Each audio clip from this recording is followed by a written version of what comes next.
Good afternoon বন্ধুরা। তো চলে এসেছি রান্নাঘরে। আজকের বেশি কিছু রান্না করব না, আজকের একটু শুধু সিদ্ধ ভাত করব।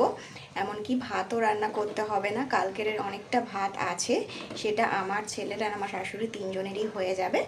আর আমার বর কাজে গেছে। তো কালকের ভাতটা এই যে আমি গরম বসিয়েছি, এইভাবে ভাপিয়ে গরম করছি। এই দেখো অনেকটাই ভাত রয়েছে, হয়ে যাবে। আর ফুটো গামলার মধ্যে ভাতটাকে দিয়েছি, আর এই যে নিচে একটা জল বসিয়েছি, তাতে ভাতটা গরম হচ্ছে। দেখো ফুটো যেভাবে আর কি, যেভাবে পিঠে ভাপিয়ে করে সেভাবেই ভাতটাকে আমি গরম করি। এই দেখো ফুটো গামলির মধ্যে ভাতটাকে দিয়ে দিয়েছি। আর এই দেখো নিচে জল রয়েছে, এতে ঢেঁড়স দিয়েছি, ডিম সেদ্ধ দিয়েছি, আলু সেদ্ধ দিয়েছি, আর কুমড়ো সেদ্ধ দিয়েছি।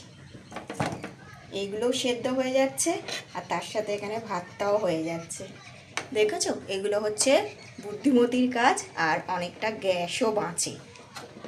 সবে বসিয়েছি, নিচে সেদ্ধগুলোও সব হয়ে যাবে, সবজিগুলো সেদ্ধ হয়ে যাবে, আর ভাতটাও গরম হয়ে যাবে। দেখেছো কত বুদ্ধি, আর এভাবে গ্যাসটাও কিন্তু বাঁচে। তো চলো, আজকে এইটাই রান্না হবে, আর বেশি কিছু রান্না হবে না। টাটা।